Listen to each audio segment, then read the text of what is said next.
All right, guys, welcome to a new episode of Spartan Ownership. And today we have a very special guest, Jack Schafer, who is the author of The Like Switch, which is a book that has impacted me on my journey.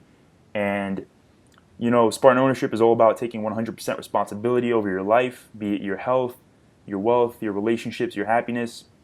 And The Like Switch provides an excellent platform when it comes to taking responsibility over your relationships, especially, and your wealth and all those other things, because it's all connected, but especially relationships, because it really talks about the nonverbal communication going on. And once I read that book, it gave me a almost bird's eye point of view. Like, I feel like I'm outside of the matrix staring in now in social interactions. So it's a really interesting experience. And Jack, can you give us some more details about who you are and what you do? I'm a retired FBI agent. I spent the last 7 years of my career as a behavioral analyst. So what I would do is typically we had a subject or suspect we were interested in, and we would learn all the things we could about that person and then look for ways to develop interviewing strategies to convince them to do the morally correct thing. And right now I'm teaching at Western Illinois University as a professor in law enforcement and justice administration. And I do consulting work with the FBI still and with other agencies. Awesome, awesome. So that's quite an impressive rap sheet there, and definitely gives you a lot of authority on the subject of communication and behavior. So, really honored to have you here. And I found reading in the Like Switch that you mentioned three primary like gestures. I don't know if I'd call them primary. I want to hear from you if you would call them primary. But you talk a lot about the eyebrow flash, the head tilt, and the real smile, as opposed to the fake smile. And you use those as like component tips on getting people to like you or see you as likable. Can you elaborate Yeah, a bit more on those? I refer to those as friend signals because when we meet each other, we send off signals, either friend signals or foe signals. So what our brain does is it looks out into the environment and it's always looking for threats for our survival. And what the brain has done to become more efficient at looking for the threats is to have humans exchange friend signals. So if you and I approach one another and we exchange friend signals, the brain kind of ignores that. Ignores you because those signals tell the brain you are not a threat. So then the brain focuses on other things that could possibly be a threat. So the eyebrow flash is a long range friend signal. So as two people approach one another, the person typically approaching the other person will do a quick eyebrow flash, and that's just quick up and down movement of the eyebrows. It lasts about 1/64th of a second. And all that says is, I'm not a threat. The other person reciprocates by giving them an eyebrow flash. So you see an eyebrow flash going back. So the exchange of the eyebrow flashes tells the other person that there's no threat. And it's just a long-range way to communicate with one another that we're not a threat. You know, it's typical in like in your offices, in your buildings, when you socialize with people, you see them for the first time of the day, and you typically say, "Hey, how you doing?" But when you see them a second time that day, that same day, you don't have to say, "Hey, how you doing?" What we typically do? We'll typically eyebrow flash one another, or the guys will do the chin thing. They'll stick their chin out. And all we're doing on that exchange is continuing to say, we're not a threat. And a lot of people come up to me after I tell them that, and they're amazed that they catch themselves doing eyebrow flashes like 50 or 100 times a day. And they go like, oh, I just eyebrow flashed that guy. Or I just eyebrow flashed that girl. And I didn't realize they did it. So these are the things you've been doing your whole life. You just haven't realized you've been doing them. And the second thing is the head tilt. We tilt our head because we expose our carotid artery when we tilt our head. And the carotid artery obviously is the mainstay of the brain for the oxygen flow. And if that's cut, then we don't live for very long. So what we're actually telling people when we tilt our head is that I'm trusting you. This is a friend signal that says, I don't fear that you're going to hurt me. So a good example is this: if you see any dog owners, when you go home to see your dog, the dog will sit there at the door and go, give you a nice head tilt. So what's that dog saying to you? The dog's saying, I'm not a threat. And the other things dogs like to do is they'll flip over on their back and expose their stomach. And that is exposing the most vulnerable part of their body. So what they're saying to you again is, I'm not a threat. So even animals exchange similar nonverbal signals. And the last one, of course, is the smile. When we smile, people don't realize that when we smile, we release a shot of endorphin. And endorphin is that chemical in our brain that makes us feel good about ourselves. So if you smile at somebody and it's difficult for them not to smile back, it's almost an automatic response, you get a little shot of endorphin that makes you feel good about yourself. They get a shot of endorphin that makes them feel good about themselves. And so that's a friend signal. And it'll come into play when we talk about the golden rule of friendship. But continuing with the smile is that you can fake a smile, but your brain knows if you're faking. So what the brain looks for typically is the crow's feet.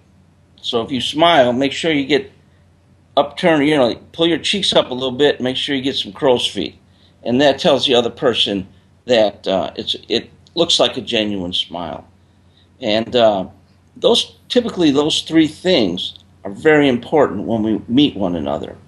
But here's where the problem comes in. Say we're going to a job interview. We get a little fight-flight response, don't we? A little anxiety. That's the fight-flight response. So when we walk into the office of our hopeful future employer, our body is in a fight-flight mode. So what do we have a tendency to do? Not issue friend signals, not eyebrow flash, not head tilt, not smile, because we have some anxiety and our body's preparing us to defend ourselves, and you don't smile at your enemy. So we may have all our verbal presentation down, but I always tell my students, be prepared to make sure you eyebrow flash that person and head tilt and smile, even though it may go against what your body wants you to do, but you're going to be sending that friend signal that tells your future employer, I like you, I like this person, and I want to hire this person. Because if you don't do those things, the employer's going to get the notion that I'm not really sure what's wrong with that person. I don't particularly like them, but I don't know what it is. But anyway, I'll take a pass on them because of that intuition they're picking up because you're not issuing friend signals. So that's one of the key things. And the other thing with the head tilt is that if you keep your head upright, that's a dominant signal. And men like to be dominant in the workplace. In fact, they have to be dominant in the workplace. And women have to be dominant in the workplace. So what people in the workplace typically do is they keep their head, men especially, keep their head upright to show that dominance. Now, what happens when they go into a social situation, they want to meet somebody? Their head is up straight. Mm-hmm. So what's the significant other or prospective significant other thinking? Wow, this person's dominant. I don't know if I can handle this or not. So you have to be conscious of all the signals that you're sending out almost unconsciously. So what the like switch does, it makes you aware of all the signals that you send out and what kind of message are you sending the other person. And I'll tell you, when you send out false signals, or those are enemy signals or not friendly signals, it's typically people in large cities. They wear what I call the urban scowl. They walk around, their eyebrows are knitted, and there's no smile, they don't look at people. And what they're trying to do is to tell possible predators, don't monkey with me, don't screw on with me, because I'm not prey. Go find somebody else who is a soft target. So people from the big city often wear this, what I call urban scowl, and it makes you look very unfriendly. And where I ran into problems with this, I dated my wife, who was from the suburbs, where everything is friendly. There's not as many predators. So every time I went to see her friends, they always would tell her after I left, it's like he's going to bite somebody's head off. It's like he's mean. He's not very friendly. And my future wife's saying, like, yeah, he's really friendly. He's a nice guy. And then when she told me that, then I realized that I was wearing that urban scowl in a situation where I didn't need to wear the urban scowl. So I became aware of those signals that you have to send and hopefully portray an image in the environment that it's appropriate. Beautiful, beautiful. Well said. And when you say the urban scowl, like the components of the urban scowl would be, you said, you mentioned eyebrows being. Yeah, your eyebrows, you're like this. It's like you put on a mean face because when you're in fight flight, you put on a face that says, don't monkey with me. Mm-hmm. It's like scrouched up. You got, your muscles are tensed in your jaw.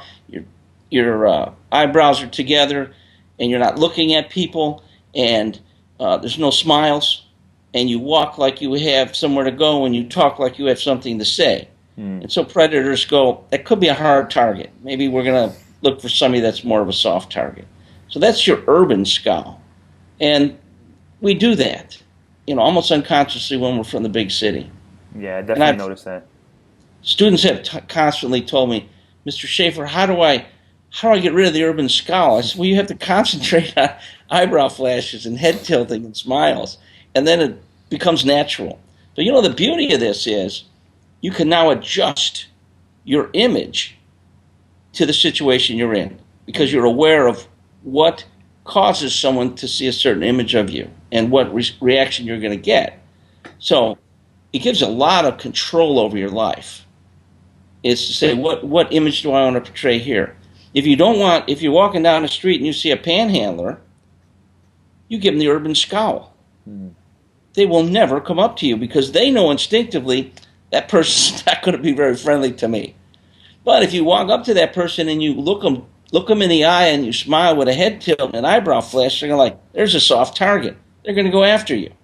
So that's a situation where I like to use the urban scowl. Nobody comes up to me because I don't look at them. I have this scowl on my face, and they go whoa, better stay away from him. He's not going to be giving me any money. So you can use it in different situations. It's very valuable to know. Awesome. And the thing is, people don't even know they're doing it. Mm-hmm. That's the amazing part. Right. That's amazing. And I really like how you said the beauty of it all is that you can tailor your signals to the environment that you're in. Instead of, I could see a lot of people reading the like switch and then thinking, I always got to be likable, I mean, you obviously explain, why you shouldn't be like that as well in the book. But I'm saying some people might think that friend signals is all they should send. But you got to understand that there's a goal and there's a body language for every situation. You're not going to show the same body language to a girl you just met that you're going to show to a panhandler. So, well said. That won't get you very far. Yeah. And so those are the fundamental things you talk about. And what are some not so obvious things that people who want to master this, communicating non-verbally, and these are the common things that they kind of overlook? Well, I'll tell you one of the major things that people don't realize, and this is a technique or a method I'm going to tell you that works 100% of the time. There are very few instances where anything that has to do with humans is effective 100% of the time. But this one is. And I always challenge my students, find an instance where it's not true. And that is the friendship, the golden rule of friendship. If you want people to like you, you make them feel good about themselves. And in a social situation, say you're in a dating situation, or just you meet a new significant other in a social situation. If you make that person feel good about themselves, they're going to want to see you again, because we always want to feel good about ourselves. And what's the fun part of this is, if every time a girl is with me and I make her feel good about her, she's going to want to come see me again. In fact, she won't wait for an invitation. She'll think of any excuse she can to make sure that she's with me again, because she wants to feel good about herself again. And you know why it doesn't work, though? It's 100%. but it doesn't work because of our egos. We all think the world revolves around us. It's all we think about is us. Especially in this tech world, this texting has really closed us into like a tech bubble. And we don't really interact with people socially as much as, say, in my generation. So what we have to be aware of is other people. So when we meet other people, we want to make them feel good about themselves. And you remember a few minutes ago I mentioned the smile? What does the smile do? It releases endorphins. What do endorphins do? They make you feel good about yourself. And if I cause you to feel good about yourself, you're going to like me. That's what makes the smile powerful. Wow. So you're like basically it's almost like you're drugging people with endorphins. Well, isn't that what we should do? Yeah. As humans, is to keep the focus off us and on other people. Right. Make them feel good about themselves. The world doesn't revolve around us. It revolves around other people. And you know, the ironic thing is, the other person has probably never had the experience where somebody made them the focus of the attention. And they'll even feel better. Like, wow, this person recognizes me as a person, listens to me, understands me. Therefore, they like you even more because you make them feel good about themselves. But it's hard for us, isn't it, to let our ego down and not make it about us. Because I listen to guys talking, especially in the school environment. 99% of the time, what are they saying? I did this, I did that. I'm doing all these things to impress the person I want to impress. It's I. And it doesn't work very well. I don't care what you've done in your life. It doesn't work. As well as, tell me about yourself. Make you feel good about you. And then that will enhance a relationship. And one of the tools you can do one of the most powerful tools you can do to make other people the focus of your conversation is something I call, well, I don't call it, I got it from Carl Rogers. And it's called the Empathic Statement. And that is, you get into the other person's skin or perspective, and you look at life through their eyes. And one way you can do that very easily is construct an empathic statement, and it begins with "so you." And the reason I instruct people initially to say "so you," because it gets them in the habit of making the other person the focus of their attention. So you are happy today. You take what people say, how they feel, or their physical status, and all you do is repeat back to them using parallel language and add "so you." And you can practice this in many, many places, especially like at my school. I get on an elevator, I see a student that's smiling. So what does that really mean? They're happy, right? So I acknowledge that by saying, so, it looks like you're having a good day. And they will say, yeah, you wouldn't believe, I just finished the test, and it was hard, and I passed it. And what's the emotion you want to share back to them is? So you worked very hard and you were rewarded with a good grade.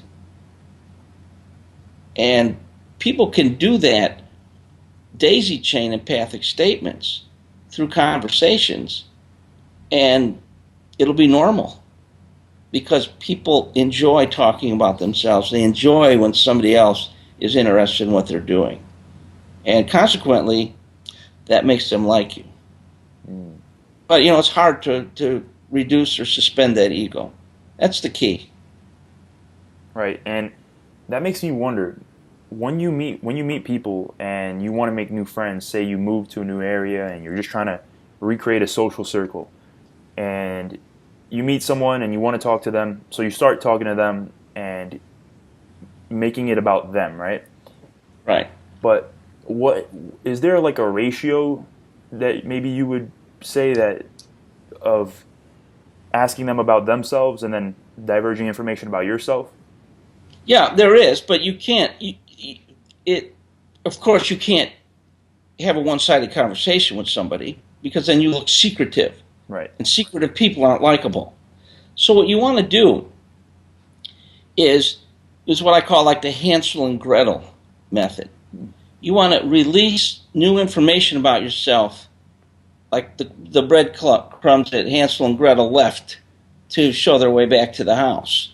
Because research has revealed or discovered that relationships where the information of the person is let out in dribs and drabs and drips lasts longer and is more intense, because that newness is now been extended from, say, you meet somebody in data dump, all your personal stuff. You're excited about meeting them, you want to meet them, and what's the inclination? Let's just throw up all the data we have in a big pile in a room. You have to resist that temptation and say, oh, I did this. And then you talk about that. Oh, what did you do? I did that. You get little revelations. And then all of a sudden, if you do dribs and drabs, 3 months from now, you're still learning something new about that person. And that makes it an exciting experience.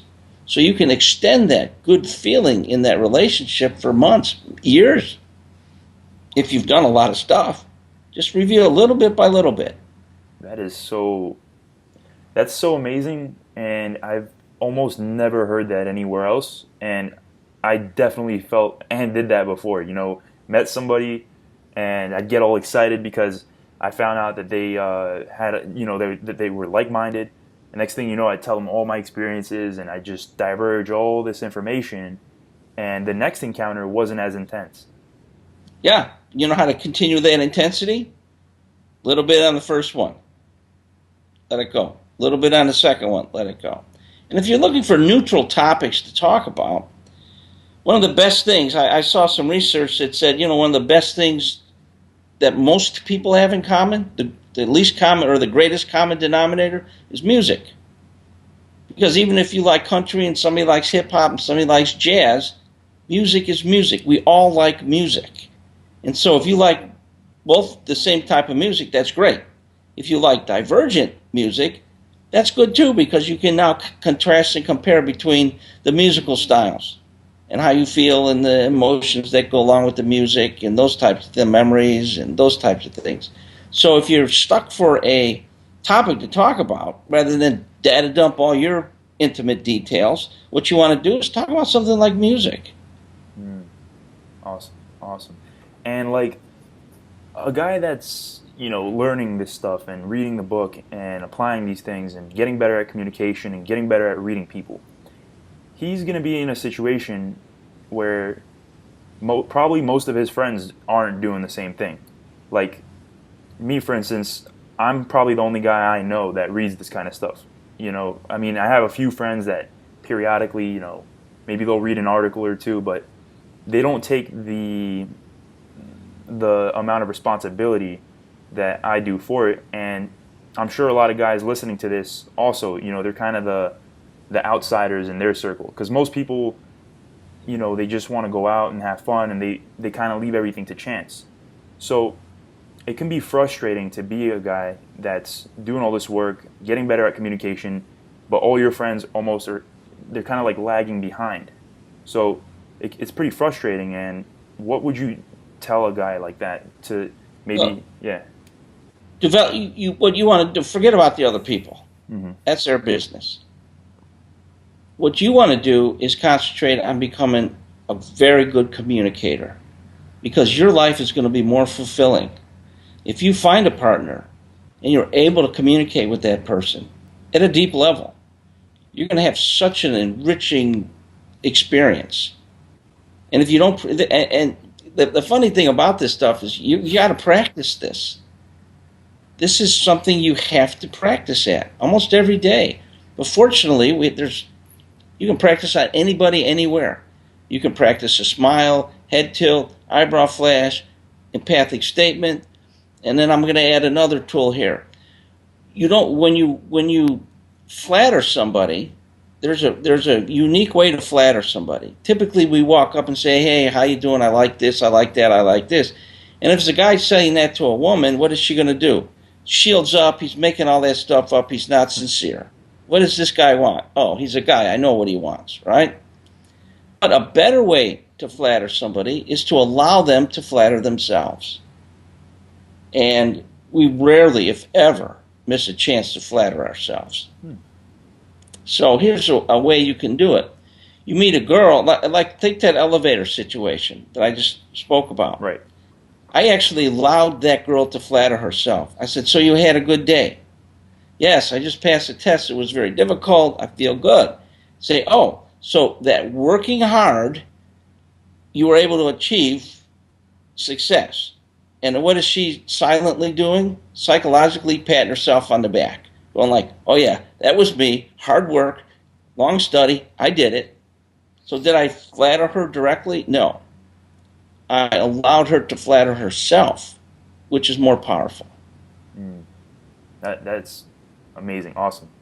And on that same note, let's say you're in a relationship with, it could be your spouse, it could be your friends, and what you just said is basically that forget about other people and take responsibility on becoming a great communicator yourself, and that'll enhance your life.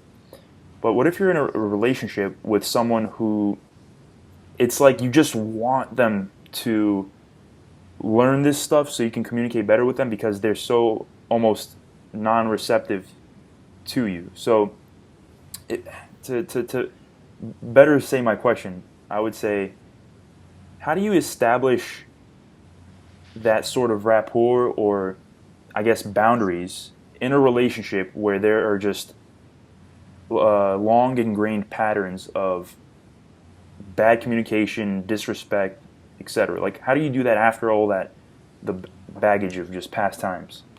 See, what you're talking about, that baggage, let's translate this into a little metaphor. People that don't communicate, people that are aloof, people you feel you can't get in touch with, let's just say that's the wall they built around themselves. And why do people build walls around themselves? Because they were hurt previously. And the more they're hurt, the thicker the walls, the higher the walls. So you're going to get people that are going to actually use that defense mechanism will be aggression. So they'll do anything they can to push you away, not to become intimate with you, not to discuss things with you. So rather than talking about the communication issue, what must you talk about? What caused the hurt in the first place? And now you have to build a trust relationship to say, I will never hurt you. I'll make a commitment to you. I will never hurt you again. And if I hurt you, it'll be out of ignorance, not intent. So that trust then is going to break those walls down. It's not a matter of communicating. It's a matter of getting at the underlying problem, which is they've been hurt. And anybody that does that, I always tell them, you've been hurt. At some point in your past, you've been hurt and hurt bad. And they go, well, how did you know? Well, people don't build walls unless they're going to protect themselves. If you've never been hurt, would you build a wall? No. So that's generally the cause. And a lot of times it's insecurity. Why don't people communicate with one another? They're insecure, especially young folks. They don't know who they are, where they're going. They haven't established themselves in life. And they need to put up these protective walls because once you pop through the veneer, then there's insecurities. Who I am, what I'm doing, what am I in life, how do I fit into the world? I got to get a job, relationship, everything it's an upheaval. And you may experience some of those things yourself.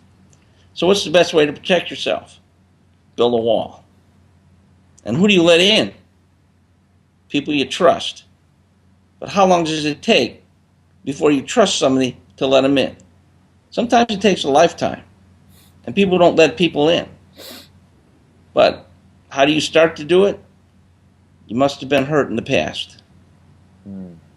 So you start to find out what it is that hurt them, and then you communicate that your intention is to be trustworthy and to not betray them.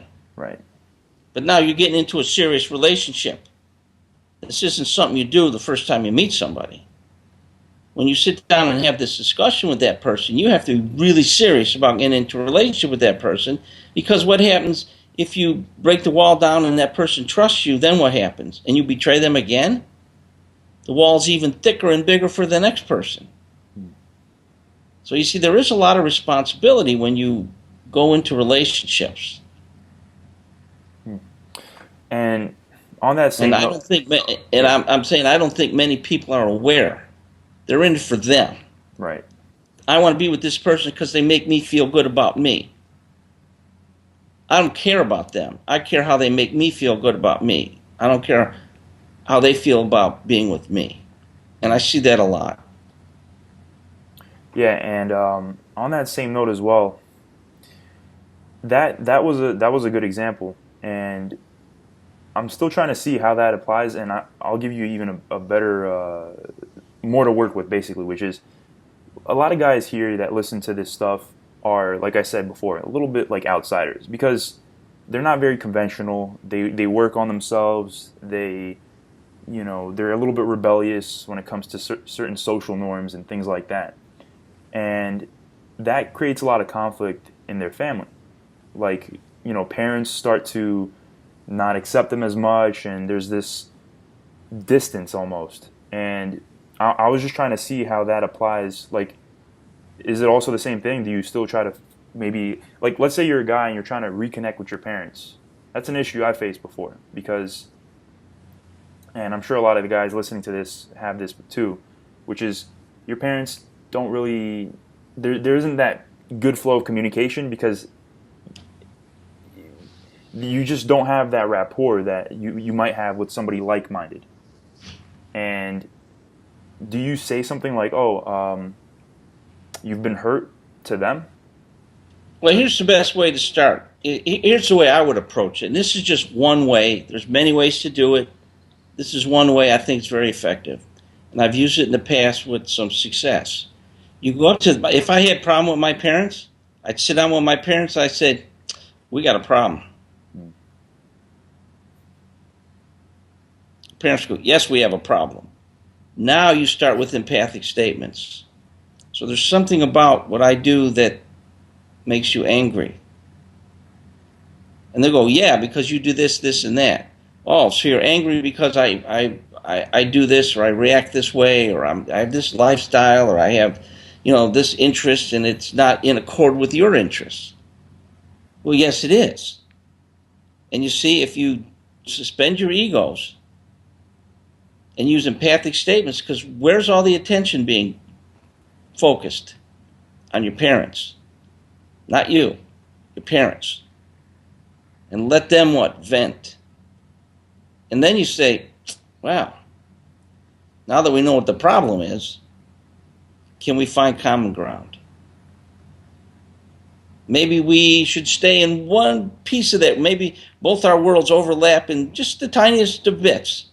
Let's stay right there until we can maybe get them to overlap a little bit longer. I mean, it's difficult in the sense that you have to let down that ego and say, we got a problem. And I don't know any person that you can walk up to, and I've had people involved in even co-workers in the FBI that didn't like me for some particular reason. So I walk in their office and I say, things aren't working out between us, are they? And they'll typically smile and say, no, they're not, because you're yada, yada, yada. And I say, so you don't like me because I do this, this, and that. Yes, that's exactly why I don't like you. Well, would you like to work together somehow and find common ground? And of course they're going to, well, yeah, because it takes a lot of energy to hate. So this is just work on it. And you have to be sincere, though. The thing is, you can't fake it. You have to truly want a relationship. This isn't for people who want to pick up a girl for a night or pick up a guy for a night and be done with it. This is for somebody who, like you say, is taking responsibility for their relationships. And if you want to be grown up, you want adult relationships, you must take responsibility. And that's the way you take responsibility. And you confront it in a way that is kind and loving and serious. See, we got a problem. Identify the problem. If you can't identify the problem, how can you solve it? Yeah, that's now I could definitely see how that applies. And you mentioned And also, typically, empathic statements will get you to the problem pretty quick. right, right. And you mentioned being sincere as a prerequisite for that as well. And my question is, sometimes it's hard to tell if someone's being sincere or if they're manipulating you, because I heard a lot about psychopaths and how amazingly good they are at manipulating people. And my question is there a way that people can tell uh, if you're sincere that goes beyond facial expressions and things like that? Like, is there some sort of just maybe like a vibe that gets transmuted, but even like beyond? This might even sound spiritual in a way, but have you ever heard of anything like that? That was just a... Well, I'm going to go. I'm going to give you some concrete techniques that you may consider a vibe or something, right? But Right. I'm going to translate your vibe into a concrete technique. There's several ways to tell if somebody's being genuine or not. And one of them is called internal external foci. That's the name I've given it. When we ask people direct questions, like, are you going to cheat on me? Do you think I'm, attractive? Those kind of tough questions. Right. And if let's say, for example, if a girlfriend asks the boyfriend, do you think I'm fat? Do you think I'm attractive? Do you like me? Do you this and this and the other thing? What is the guy going to say? If you ask somebody a direct yes or no question or a direct question, they're going to go to outside. They ask direct, hard question. They're going to reach out into social norms and say what? Well, of course not, sweetie. Of course I'll always love you. Of course you're attractive. That's a social answer. Standard, canned answer. That's not what's coming from that person's heart. So you know how you find out what's coming from their heart? You use an external example, and then people draw from their heart. And I'll give you a quick example that happened to me in class. A girl walks up to me and says, I'm having this, weight problem. It's under control now. I got everything under control, but I'm wondering, will my boyfriend, which she was considering a future husband, how would he accept me if I gained a few weight after pregnancy and that kind of thing?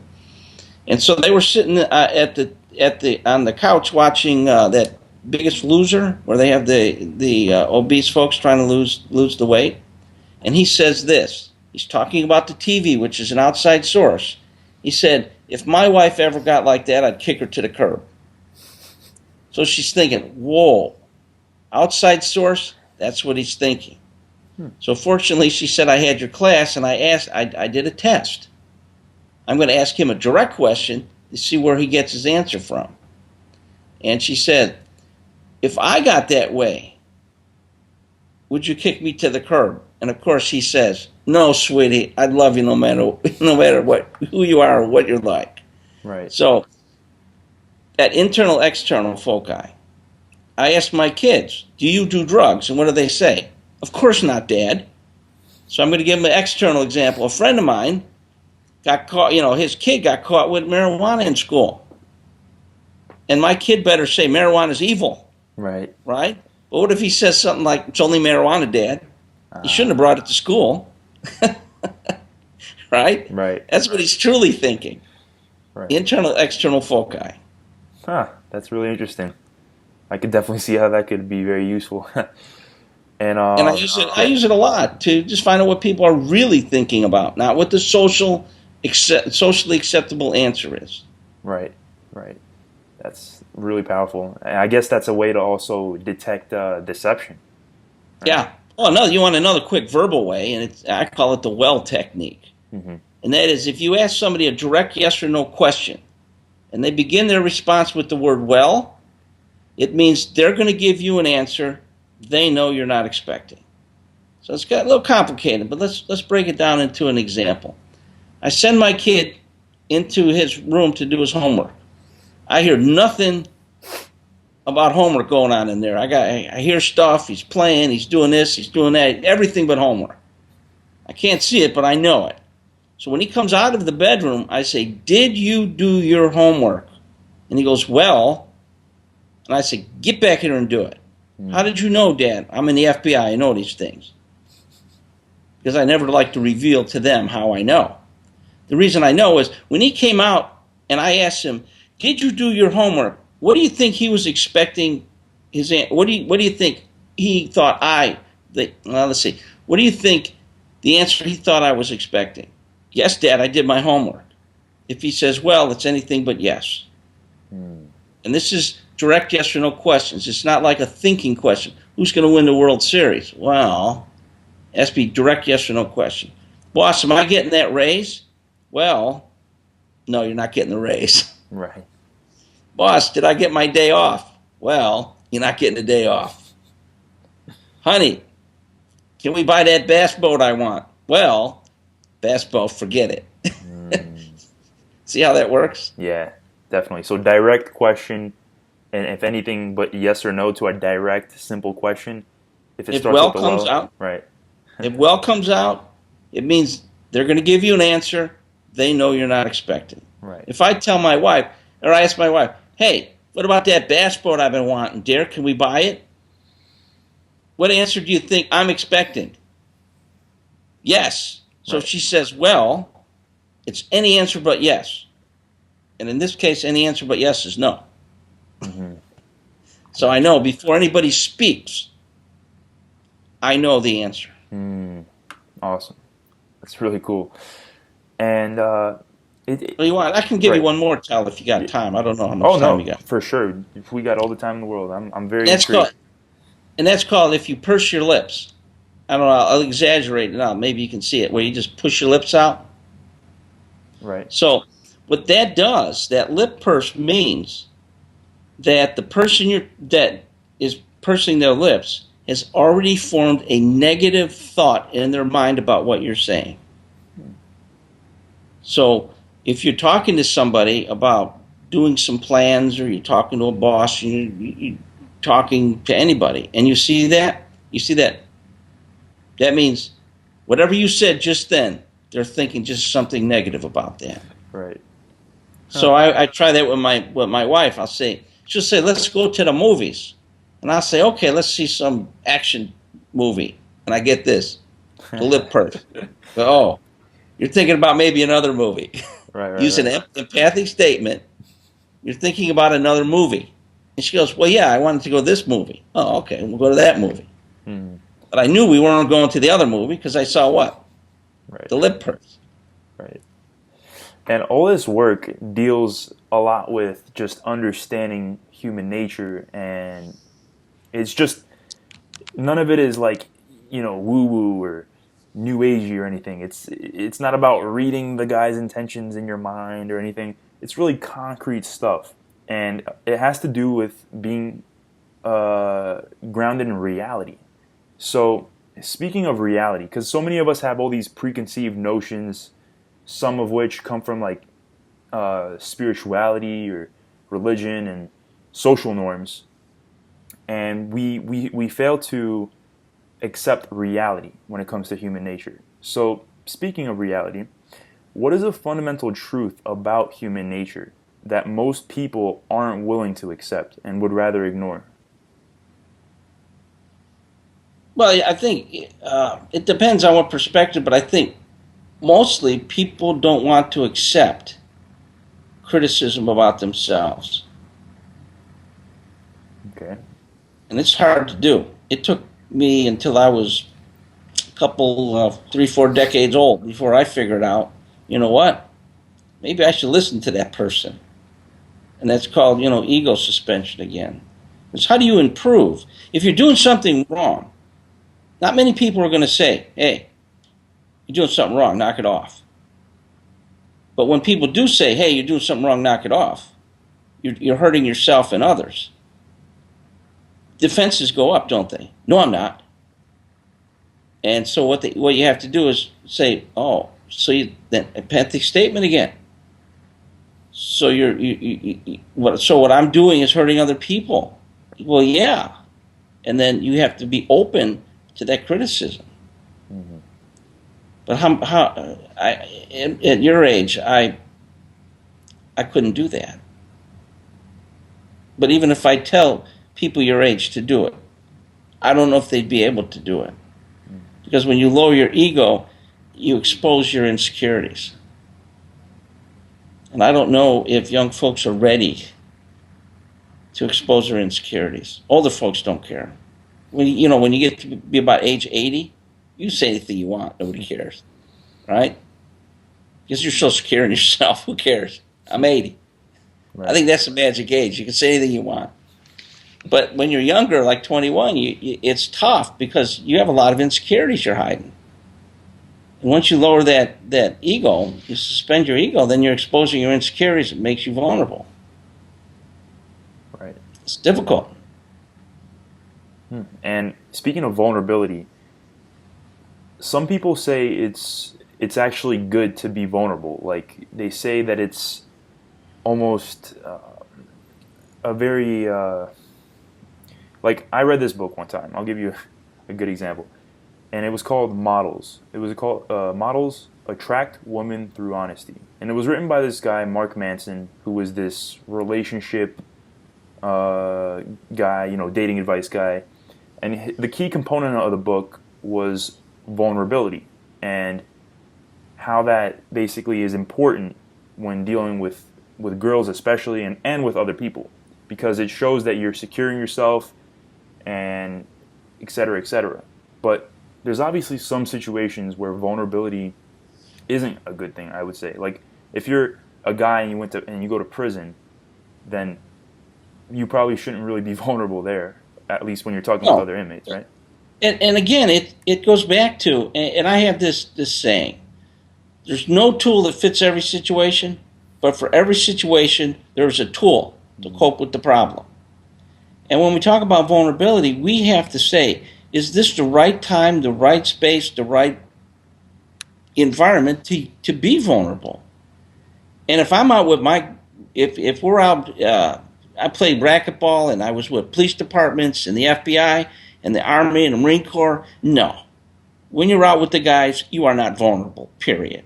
Because just doesn't work that way. Because then you become the brunt of all these jokes and ribbing and all that. You know how that works. It's just a fact of life. But now, if I'm with somebody I really love and there's a trust relationship, yeah, then I'm going to say, you know what? These are my innermost secrets and things. Mm-hmm. But you have to build that trust relationship where both the people involved, have this understanding. Anything that we say stays with us, and we're going to cover each other's back. So if anybody says something wrong about you in public, I'm going to be there to cover your back. Right. But now when we get home, it may be a different story. I may say, look, that guy was right. You probably shouldn't have done that. Right. Right? Right. So there's a time and a place for vulnerability, and it's not really a sign of weakness. I think it's a sign of strength. Because here's the way I have my philosophy. I'll tell people 97% of my life. Strangers. I leave the 3% for people that have to earn it. I like that. And that's where all the good stuff is. So you're not getting 3%. You get 97% of my life. The good stuff's in that 3%. And you got to earn it to get it. And that's through trust. Awesome. I like that. So you mentioned being with the guys, and that's something that I grew up surrounded by women, really. I had women babysitters. My mother raised me. I didn't have any big brothers. My father wasn't in the picture till later on. So I kind of grew up sort of sensitive and a little bit feminine and stuff like that. I mean, not too much, but to an extent. I was a little bit more emotional and stuff like that than other kids. And when I was with the guys, I didn't understand you had to be, not as vulnerable or as sensitive around them, until much later I understood. But now that I think of it, though, when I'm with the guys, I mean guys I trust, I guess this is a quick question. When you're with guys that you trust, is it all right to be vulnerable, or is vulnerability really just for, like, maybe your wife and like mostly women? No, in fact, I have some really good friends that we have come to this understanding. When we are talking one-on-one, we will reveal vulnerabilities, our true feelings. But as soon as a third person comes in, we're back to poking at each other, right? So you have these moments, and guys can experience that. It's just friendship. But my thing is, in all those situations I've been in, I don't worry about people picking on me. I worry when they stop picking on me. Because in the police world and Army and Marine Corps, if guys like you, they can't come up and say, I like you. So what do? They just do stuff, right? It's a different language that guys have. And if they don't, guys will not make fun of or pull pranks on or joke with people they don't like. It's only people they like that they're going to do this stuff to. So when guys like even at Western Illinois, we have a bunch of cops, retired cops. We're always pulling pranks on each other. Right.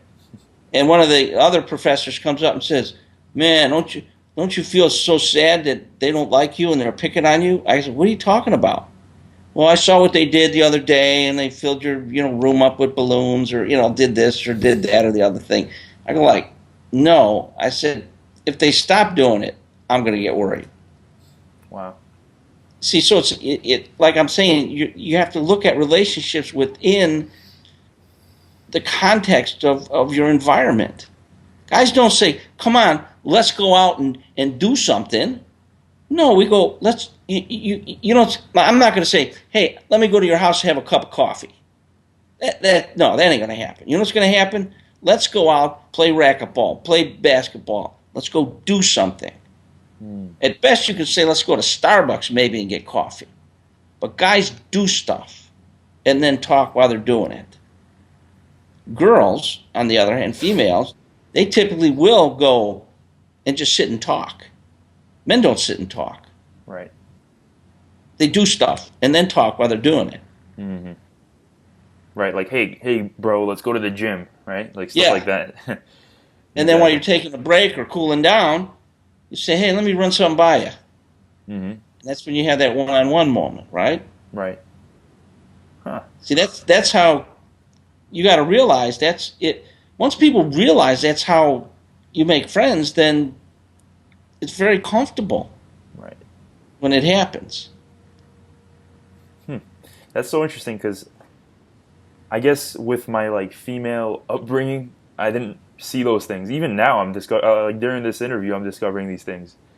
And so you're saying if you're a guy and you're hanging out with your buddies or you're trying to make buddies, that you wouldn't basically organize events where you just hang out and talk. You would basically, knowing the context, you would organize events where you go out and do them. Yeah, well, like, I want a new professor gets hired at Western. In fact, just happened. He just got hired. I'm going to become friends with him. Right. I don't walk in and say, "Let's be friends," right, and talk. I go, "Hey, you play racquetball?" He goes, "Yeah, I do." I said, "Well, let's go play racquetball 3 days a week." Yeah, okay. So now we have something in common. We have racquetball in common. So when we go talk, what's the first things we generally say when in new relationships like that? "Well, I kicked your butt, and you suck," and all those things. And you go back and forth like that. That's just kind of getting to know you. That's guy talk to say, "I'm getting to know you." Mm-hmm. Then eventually, one-on-one situation, then you talk and open up to one another and become friends. Right. But if he stopped picking on me, I'd worry. So it's kind of a strange thing.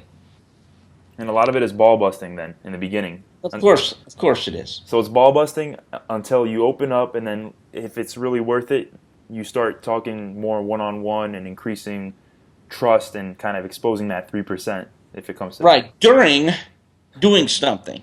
Right. I'm just not going to walk into his office and say, "Well, let me tell you my vulnerable side." No, I said, let's go play racquetball. And after a really good game of racquetball, you might be sitting cooling down outside. And then you say, let me run this by you. Let me get your advice. Wow. That's really cool.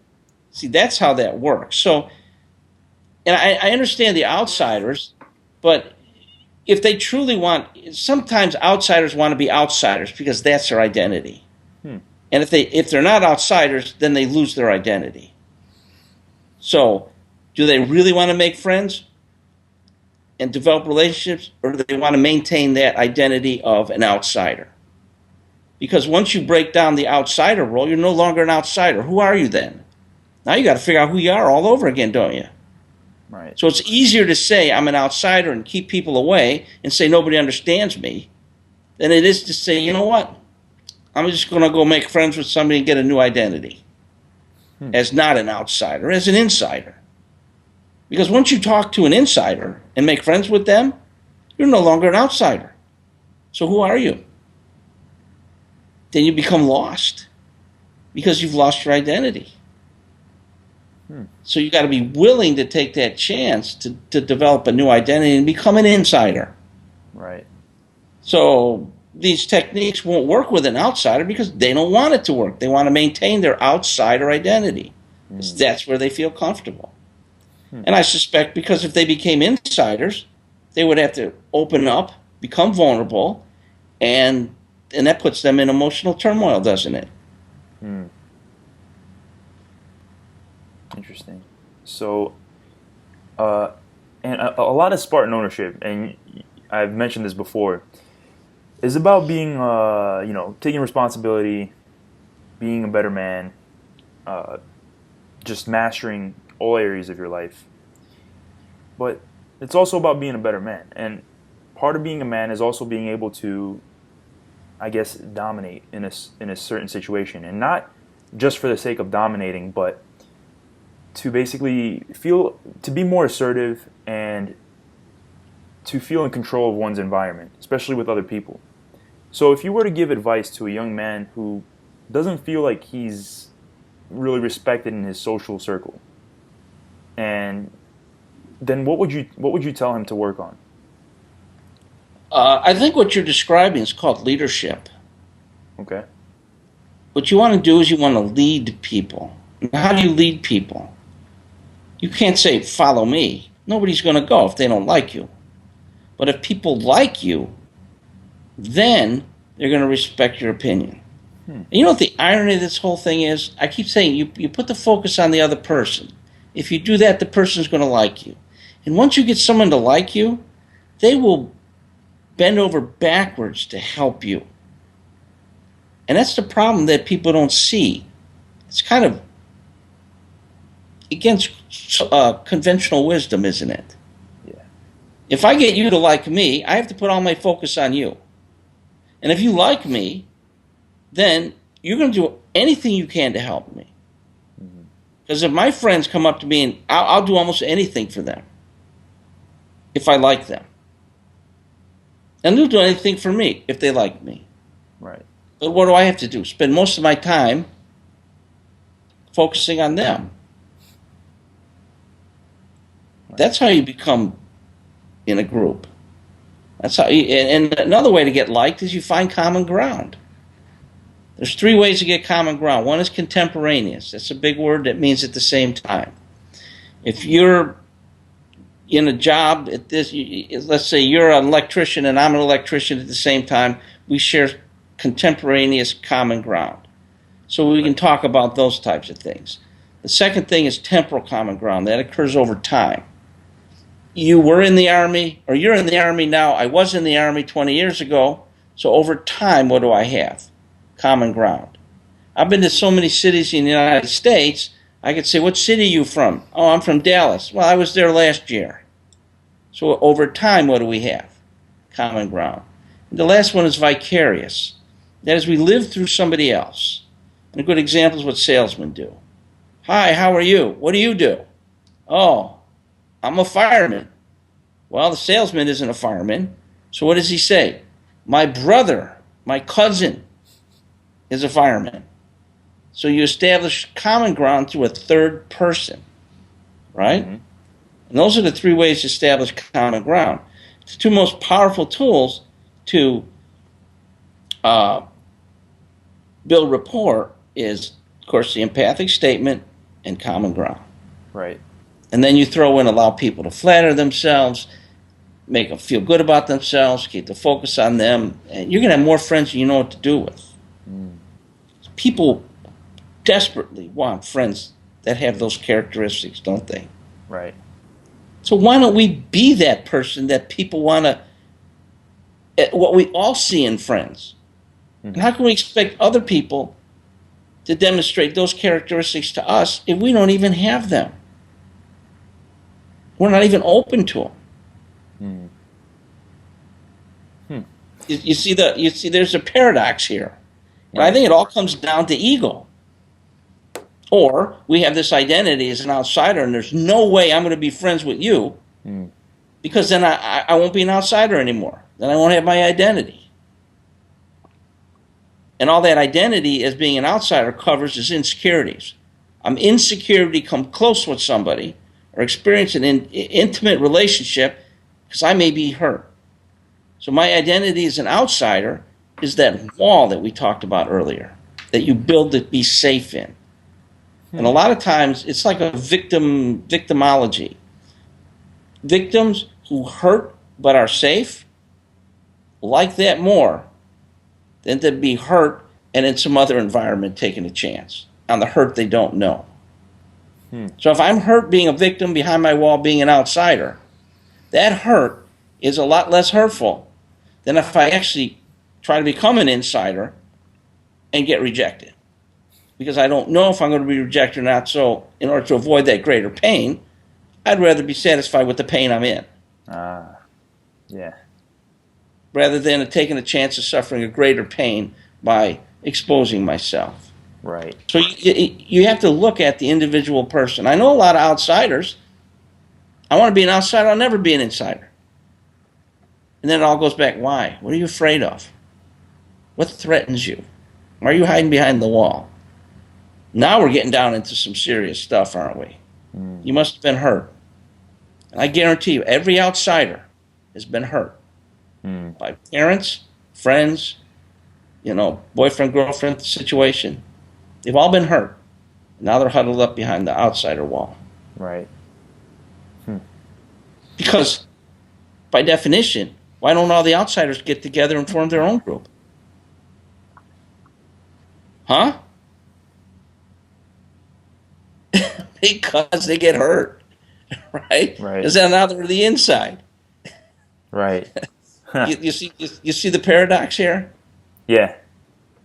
I definitely got to rewatch this part to just fully understand it, but I definitely got most of it. And so all I'm saying is, some people, outsiders are outsiders for a reason. The reason is they're hurt, they're insecure. Right. They don't want to let down the vulnerabilities. They don't want to make friends. They don't want to be an insider because that fear of that hurt is greater than the hurt they're experiencing being an outsider. Right. That's their identity. So I'm saying, why don't the outsiders get together and all share something in common, which is being outside? Well, that's not the problem. The problem is they've been hurt and they don't want to get involved with people. They have fear of that commitment. Right. Of becoming vulnerable, of becoming exposing themselves. So you have to explore. This is more in the psychological realm. Right. As to why. So I could give them all the tools in the book. Everything. You know what they'll say? It doesn't work for me. I'm an outsider. Yeah, it will work for you. You know why I know it's going to work for you? Everything in the like switch is what we do naturally when we're friends. So all I did was take a look at what do friends do naturally. Let me thin slice that, identify what the actions are and activities that friends typically do when they become friends, and then share that with people. So they would be able to learn, but they're not because they lose their identity. Yeah, I see it's a psychological component for sure. And now they're into the unknown fear, which could be greater than the known fear of being an outsider. For sure. And this is just a quick question, but do you have any thoughts on NLP? Uh, there's no research that supports it Hmm. as far as eye movements, as far as uh, mirroring and some other aspects of NLP. It's good, but as far as detecting deception, you've heard of the eye movement up and to the right, down and to the Yeah. left, and across. There's no research that supports that. Hmm. But NLP also includes mirroring. Hmm. When people are in rapport with one another, they mirror one another. So if you walk up to somebody and you want to make friends with them, you mirror their body language. Right. And all that tells the other person is, oh, they're mirroring me. Oh, they like me. Hmm. And what about the word the verbal aspect? Because a lot of it is using sort of keyword combinations to. Yeah, hearing, visual, audio, Well, I'll give you an kinesthetic. example. I don't think that's not specifically what I'm referring to, but some of it is like, let's say you're talking to somebody and you want them to listen to your point of view and potentially be persuaded by it. One of the things I heard from an NLP book was you say, uh, like, let's say they say, oh, I don't think we should get, I don't think that eating at KFC tonight would be a good idea. Meanwhile, you want to eat at KFC. So you would say, I agree that it might not be the best idea, and I would like to add that KFC has a special going on tonight. So that sentence, I agree. So you're basically agreeing with them so that they're more likely to listen to you instead of saying, no, we should definitely go, and then automatically they turn off. So do you think that that's a good idea to kind of pretend you're agreeing with people just so that they listen to you, or do you think that that stuff is a little too If it works for you, the right answer is if it works for you, it's the right way. okay? If it doesn't work for you, it's not the right way. Right. That's the only thing I can say because people ask me that all the time. Will this work? Does it work for you? Yes. Well, then use it. Right. Ask another. Does it work for you? No. Then don't use it. Nice. But don't prevent somebody else from using it if it works for them. So the right answer is what works for you. I like that. It's a Because very yeah. you may be able to do things I can't because of our personality differences. I may be able to do a lot of things that you can't because of my personality. Mm-hmm. So what works for you is good, what works for me is good. There's no real wrong answer unless you hurt somebody Mm. in the process. I like that because it's a very it's almost it's a very hands-on, practical, and it's not a dogmatic approach. It's very open, which is And you nice. have to be this stuff, you have to practice this stuff. You have to get out and just practice it. Put yourself out. And the thing is, the way I look at it, in order for you to get that really high, good feeling about a relationship, guess what? You got to experience a real low feeling about a relationship. Because the only reason that you can judge that ecstatic relationship, right, Mm-hmm. is to compare it against a really bad one. Right. So in order to get the highs in life, we have to experience the lows. Hmm. And a lot of people stay in that mid-range. They don't experience too many lows, and the highs aren't real high, so they stay in that mid-range, and they never really experience the full richness of life and the emotional experiences that you can have in life because you got to go through the bad ones. I mean, I've been through some horrible relationships. You know what? Those horrible relationships makes the one great relationship great. Mm. There's a But silver lining. if I had mediocre relationships and I have a good relationship, it's not going to be a great relationship because it's only going to be compared to the good one, Right. which is in that mid-range. So again, what do you have to do? You got to get out there and say, look, somebody doesn't like me, so what?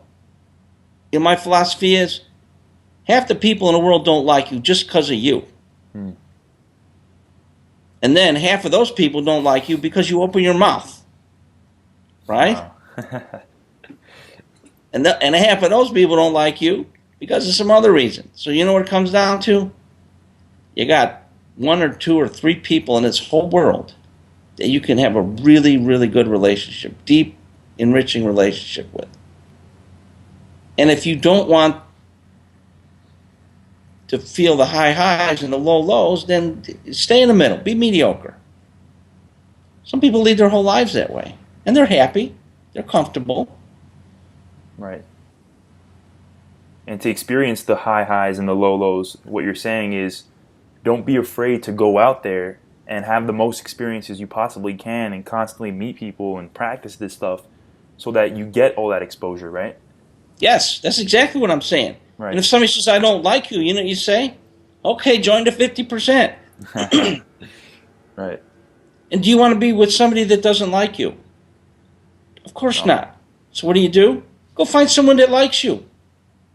Just because somebody doesn't like you doesn't make you a bad person. It means they don't like you. Mm-hmm.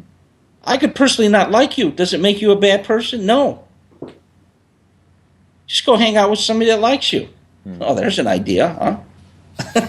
Yeah. Sometimes the truths in life are so obvious. But people want to force people to like them because of their insecurities. Mm. I want everyone to like me. Somebody doesn't like me, I'm a bad person. I just go, no. You don't like me, go away. Right. I'm only going to hang out with somebody that likes me. Mm-hmm. So you screen people out. You say... No, it's self-screening. Right. Somebody comes and says, Jack, I don't like you. Okay. Don't hang out with me. We can have a social relationship. Hi, how are you? Fine. Hi, how are you? Fine. But I'm going to talk to somebody I like. Right. But that person doesn't control me. A lot of people will allow those outside people to control their emotions. Oh. When you take responsibility in relationships, you are in control and responsible for your emotions. Mm. So if you don't like me, you're not going to control me by stirring my emotion up to say, well, how come? And this and that and the other. No, I just accept it. You don't like me? Fine. I'm in control. I'm going to hang out with somebody that likes me. So you don't bend for anybody, really? Right. Well, if somebody says, I don't like you, I mean, you can say, well, why don't you like you? I mean, and you could maybe find some kind of common ground. Mm-hmm. But sure, I will bend and weave, but if somebody flat says, I don't like you, haven't you ever met somebody that way? Mm-hmm. That doesn't like you? And I just, okay, good. Because I don't want to hang around with you if you don't like me. That's kind of self-defeating, isn't it? Right. How are you going to enrich my life and I'm going to enrich your life if we don't like each other? Right. That doesn't mean we can't have the social relationship. Mm-hmm. Doesn't mean we have to beat each other's throats. But I would prefer to hang out with somebody I like. Mm. But it doesn't make me a bad person because you don't like me. Right. And that's what a lot of people have struggled with. I think that this section, to me at least, is the most valuable. And others are probably going to find value in different sections for their specific life situations. But this last one, definitely probably the most valuable because just the whole likability thing and not hanging out with people that don't like you because you said that they control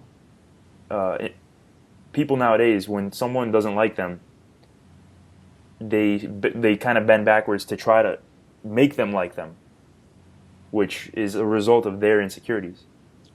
So, and who's controlling the emotions? The other person, right? Yeah, I love doing it. Mm-hmm. I can control people very easily. I get them mad. Right. Once I get them mad, I can control somebody. Right? Okay. So if I choose to be angry, it's my decision to be angry, not somebody else's. Mm. Awesome. And I really like that analogy about the 50% and the other 50% and the other 50%. That was a great analogy. And we've been talking for a while here, and I don't want to take advantage of your time too much here because I know I'm sure you got other things going, and I'm really grateful for the time you gave me. And on an end note, we'll end it off with you telling people how they can get in touch with your work, perhaps your consulting services and everything. But before that, a last question is, What are some resources slash books that you feel provide an excellent overview and help on the journey to mastering communication and social? Besides your book, of course, like what are some other ones that maybe that you read and that inspired you as well? There's two books basically that I really like, and one of them is called "Never Be Lied to Again" by David Lieberman. Mm-hmm. Very practical book. I learned so much from him. The other one is at what Everybody Says by Joe Navarro, and that book focuses on nonverbal body language. And he's a retired agent, and I worked with him on the behavioral analysis team. So we were both, and we co-authored a book together. Mm-hmm. So his book is very good. And I'm trying to think of some other books. Or even courses, too, if there's any, like, I don't know, in-person or online courses or anything. No, I can't think of online courses.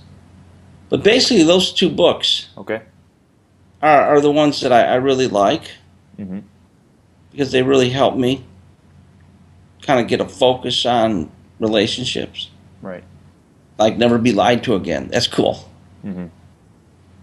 But that's just a tool you add on to what you already have. It's not a tool in and of itself. Right. And Joe now covers the nonverbal stuff. Mm-hmm. And mine's more the verbal plus nonverbal, but it focuses on more the relationship thing. How do you build relationships, maintain relationships, and repair relationships? The Like Switch covers how do you deal with angry people? How do you deal with people when you meet them online digitally? What are some of the things you can do to test their veracity? Right. So I have basically 5 tools that I can use to test for veracity without the person knowing that I'm testing their veracity. That's in the Like Switch. The other thing I do is I write a blog for Psychology Today magazine. Mm-hmm. So if you go to psychologytoday.com, go to experts, and you look up either my name or the title of my blog is Let Their Words Do the Talking. Mm-hmm. And I have probably 100 of them up there now, blogs. Awesome. And right now, my hit count is up to like 3.6 million people. So it's got some high traffic. Nice. The Like Switch is available at Amazon.com. It's available on Audible.com. The one I got. It's available on iTunes. I think Google has it, and Barnes & Noble, and Kindle. It's available. Simon & Schuster made it available everywhere. Mm-hmm. Awesome. And even on the website, I think Amazon.com has a series of videos that I did on relationship building. Mm-hmm. So those are a lot of things you can do. I think it's a great read. I think it's a great book because I've taken basically where this stuff comes from is talking to suspects, talking to spies, getting suspects to confess and spies to work for our side against their country and betray their country. Those techniques is what was the foundation of the book. And they work. And they're very effective. Awesome. And I have a suggestion actually that I'd like to make after this call is done. So don't hang up after I say bye to everybody because I just want to add this in. It was an idea that came up to me. So, but anyway, thanks so much for this interview. This is really cool. I learned so much from this interview, and now the book is gonna basically be in a new light for me now, especially now that I actually spoke to the author. And I'm sure that all you guys listening are getting tons of value, and you can apply this to every situation in your life. And as Jack said, there's no tool for every situation, but every situation has a tool. So have fun, guys. Take care.